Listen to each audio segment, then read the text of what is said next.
on a Saturday night.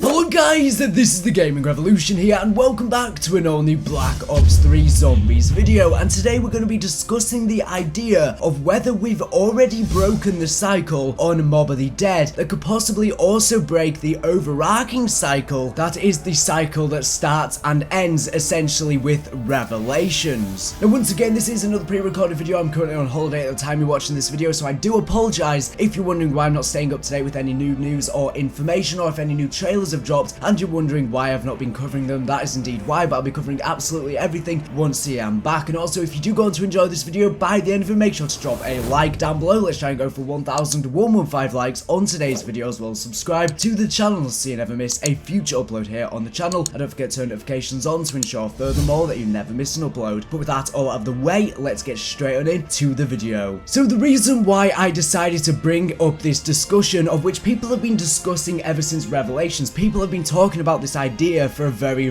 long time, but the reason why I finally decided to reference this idea is because it was directly mentioned within the timeline that we got for Call of Duty Zombies. So I'm going to read through the entire list of the Mob of the Dead storyline from the Call of Duty Zombies timeline, just to give you an overview and to start this discussion. So on July the 18th, 1922, Salvatore Sal DeLuca opens gambling houses across Chicago. This marks the beginning of the DeLuca crime family. On February the 17th, 1923, Billy Handsome joins the DeLuca crime family as a hitman. Sal will come to look at Billy as the son he never had. On September the 18th, 1923, an expert in gambling and rigging sporting events, Michael Finn O'Leary begins working for Sal. On March the 23rd, 1924, Finn marries Angelina Bow, an aspiring starlet with delusion of grandeur. On March the 1st, 1929, Sal writes of his frustration with Chicago's finest. After many years of successful bribes with the city, it becomes clear that it is no longer an option. On May the 11th, 1930, Sal begins to work with Albert Al Arlington, an associate in LA known for being a master schemer and bank robber. On October the 10th, 1930, Finn informs his lawyer he will not accept divorce from Angelina, saying she can lead this marriage the day she leaves this earth. On October the 11th, 1931, after the LA heist for Sal goes wrong, Al wakes up in the hospital. On October the 28th, 1931, while in the hospital, Al submits Icarus from Mars for publication as a comic strip. It is his third attempt. It is denied again. On November the 11th, 1931, angry and frustrated with his collapsing empire, Sal kills a prostitute. No longer willing to turn a blind eye, Chicago Police Department arrests him. On December the 1st, 1931, in an operation against the DeLuca crime family, Billy is arrested for multiple homicides. On December the 19th, 1931, in an operation against the DeLuca crime family, Finn is arrested by Chicago Police Department when his wife offers evidence against him. On January the 19th, 1932, Al is arrested for his role in the LA heist. On May the 14th, 1932, Sal is found guilty of murder. He is sentenced to life in prison at Alcatraz. On May the 16th, 1932, Billy is found guilty of 116 counts of murder. He is sentenced to life in prison at Alcatraz. On May the 30th, 1932, Finn is found guilty of 16 counts of gambling fraud. He will serve his sentence at Alcatraz. On June the 13th, 1932, Sal and Billy arrive at Alcatraz. On June the 30th, 1932, Finn arrives at Alcatraz Island. On July the 1st, 1932, Al is found guilty of grand larceny, grand theft auto, arson, conspiracy, and battery. He will serve his sentence at Alcatraz. On August the 3rd, 1932, Al arrives at Alcatraz Island. On January the 13th, 1933, Stanley Ferguson begins working at Alcatraz Island. On April the 1st, 1933, Al convinces Sal, Finn, and Billy that they can build a plane and escape Alcatraz. On December the 2nd, 1933, realizing the plane will never be completed and embittered with rage, Sal, Finn, and Billy plot to get revenge on Al. On December the 31st, 1933, Finn, Sal, and Billy lure Al to the roof and kill him. On January the 11th, 1934, stepping through a rift, Rick Richtofen secures the blood samples of Sal and Finn. On January the 19th, 1934, found guilty of Al's murder, Sal, Finn and Billy are executed by electric chair. Now this is where we get into the storyline of Mob of the Dead. This is what we actually play in game. So Sal, Finn, Billy and Al battle waves of the undead as they find themselves trapped in a seemingly endless cycle. Now this is where I'm going to come on to the idea of us breaking the cycle of Mob of the Dead may cause the overall cycle with Primus to break as well, and I'm going to come on to that idea in a sec, but let's continue. So on January the 10th, 2036, after Buried happens, this is obviously within the In the Beginning timeline, Richtofen instructs undead Richtofen to pursue Victus and recover their blood vials. Since obviously from the timeline this is in the perspective of Richtofen, and we see that Maxis's endgame is canon for some reason, so Richtofen is now undead. I'm sure there is a timeline that we haven't seen yet, another perspective of the Chronorium,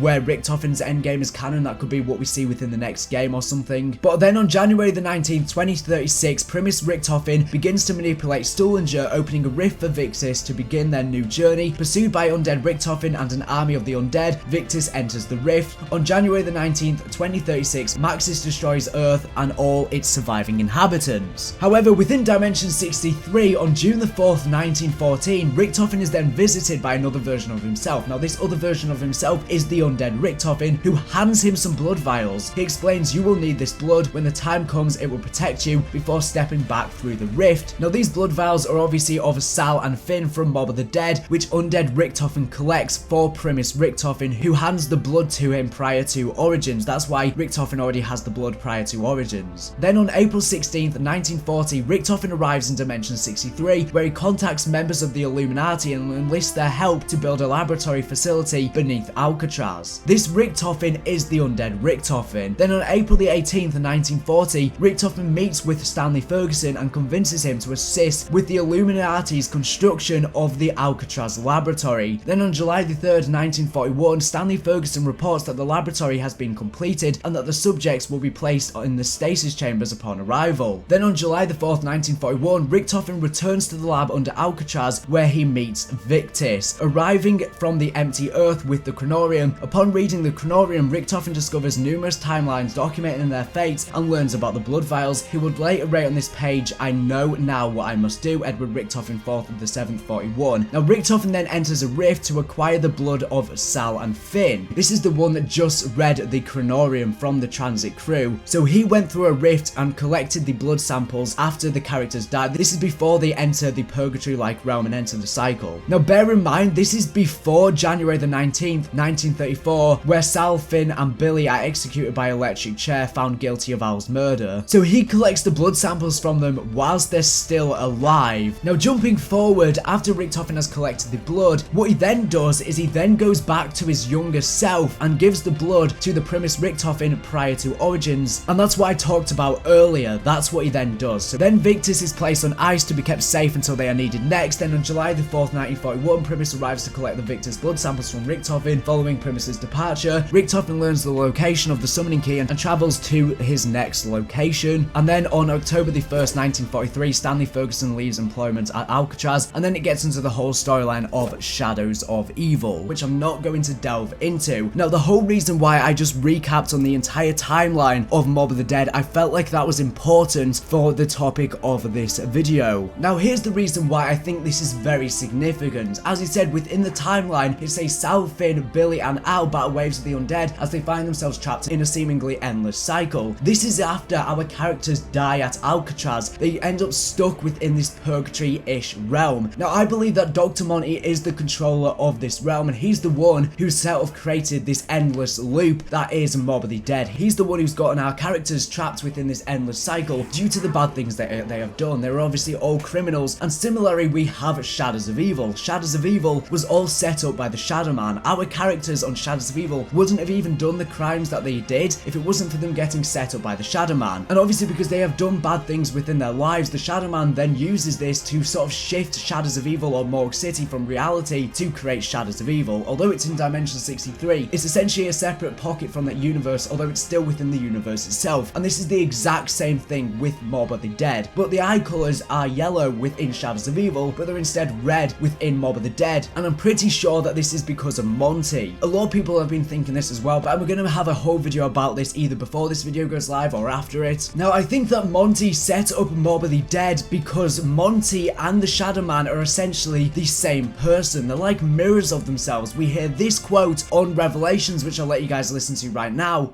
Remember what I said before about energy? Now here's the thing. I knew a bloke, and I'm talking way back. He was the sweetest, most charming individual you could ever wish to meet. It was funny too. We used to have such a good old laugh together. Honestly, my sides hurt thinking about it. He was my friend. He was my best friend. And then the Apothicons got hold of him. Since then, he's pretty much acted as their agent, zipping around the galaxy. Wait, I keep changing it, don't I? Which do you prefer, universe, multiverse, omni-fucking-verse? Oh, it doesn't really fucking matter, does it?